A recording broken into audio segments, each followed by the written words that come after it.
Ricky, how you doing, man? Man, thank you so much for calling, man. I'm doing good. How you doing? Well, I am doing great, but I'll be doing even better when every one of your listeners has voted on November 2nd. Yes, sir. You know, Mr. President, I've been trying to tell everybody about how important the midterm election is, and we really need to keep the House in the Senate because we can't afford what happened in 93. You remember that? I do remember it. Yes, sir. You know, and I guess I just have a couple of questions. You know, with being in office only 2 years and you have to deal with two wars, the swine flu epidemic, the big oil spill, the national debt, trying to increase jobs, health care. You've done so much good. What do you think about, the kind of flack you've been getting and the message is not getting out when you've done a lot in just these 2 years? Well, I don't worry about flack because that's part of the job. What I do worry about is the fact that we inherited the worst economy since the Great Depression.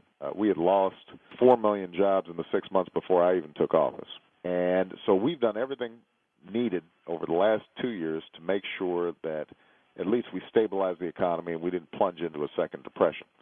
But we've still got a long way to go, and so what worries me is the fact that there's still a lot of folks out of work, a lot of folks still worrying about losing their homes, a lot of young people who still can't afford a college education, a lot of people who still don't have health care. We have taken steps to make sure that now young people are going to be able to get student loans. Now young people are going to be able to stay on their parents' health insurance until they're 26 if they don't have health insurance. Now we've rolled back some of the predatory lending and credit card abuses that were going on out there. Now we've started to help small businesses get loans so they can hire more employees and we can start seeing more jobs in the community. And all those things want to be reversed by the other side.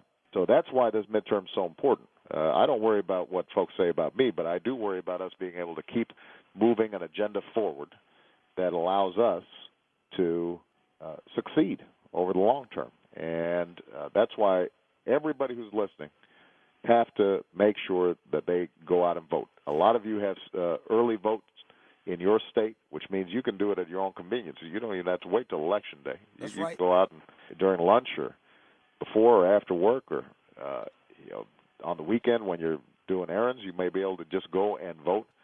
Get it out of the way, but make sure you do because this is something that is not just important to me, it's important to the country. Right. And we need people to go now to get on the vote. So, me personally, I follow politics, man. I'm a politics junkie. What happens if we keep the House and the Senate? What are some of your plans coming up for the next 2 years? Well, there are a couple of things we need to do. Number one is we've got to focus on jobs.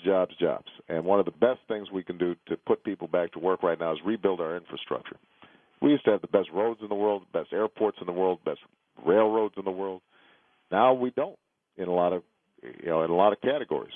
I mean, you go to the airports in China or airports in Singapore, they're better than ours. The trains in Europe, better than ours.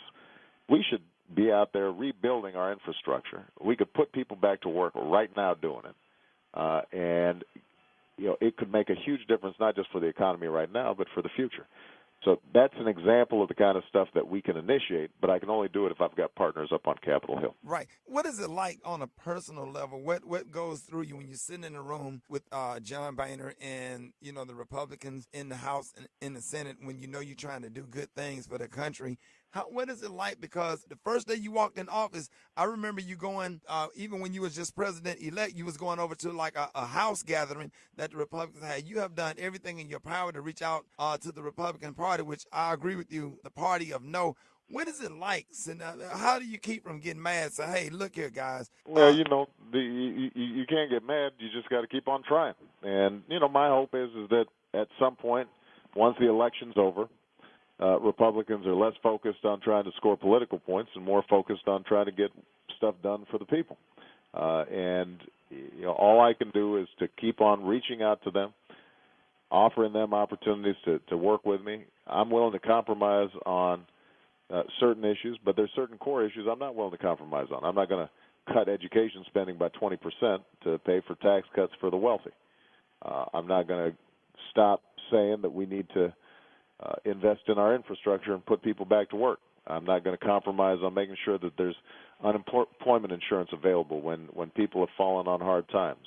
And I'm not going to compromise on on making sure that we have a healthcare system that works for everybody.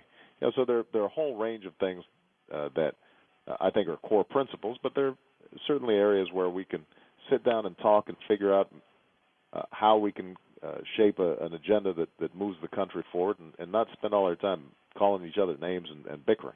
Common sense bills like bills Republicans and Democrats usually agree on. Right. I'm sitting here watching them fight you on certain bills that Republicans and Democrats usually agree on. And well, me personally, Mr. President, I always get angry, but you always seem to keep a cool head and just kind of just keep it moving. Got to. We don't have time to be fussing and fighting. We've got to get work done for the American people, and that's going to be my number one priority. Right. Now, when you was in the Senate, I interviewed you before. You said you had me in mind as a running mate, so my background didn't check out too good. Yeah, I said that I had to vet you first, Rickey.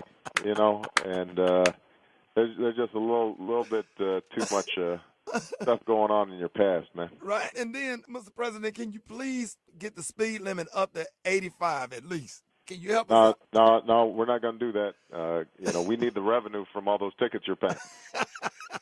All right, the last question I'm going to ask, Mr. President, and I really appreciate you calling, man. We just saw a report that you added some stuff to your iPod. We know you like Lil Wayne and Jay-Z. What have you been listening to lately? We're a hip-hop fan. This is a hip-hop morning show. So what have you been listening to lately? I actually have been listening to some of this neo soul. There's some good stuff out there. I was the first lady turned me on to is it Anthony David? Yeah. Yeah, he's got some nice music. Mr. President, write down foreign exchange, the jazz specs. The jazz specs, huh? Yeah. I will check that out. All right. See, Rickey, I got a tip from you, which I appreciate. Yes, sir. But now, just before I go, I just want to remind you why I was calling. Anybody who's concerned about moving this country forward, I need you to go out and vote. I need you to go out and vote. November 2nd is Election Day, but in a lot of states you've got early vote. See if you can take advantage of that. If you don't have early vote in your state, then you've got to turn out to the polls on November 2nd. All right? But I need everybody who's listening, get out there and do your job. Mr. President, give them your website just in case anybody having any problem where there's some information. Well, the best thing to do is try to get on www.raisethevote.com, which actually gives you, I think, information state by state on it. There it is. Hey, ladies and gentlemen, man, thank you so much for your call, and we are definitely going to push this thing and get the vote out, man. We're going to keep the House and the Senate. Yes, we can. Thank you, Mr. President. Thank you so much. All right, love you, man. All right, appreciate you.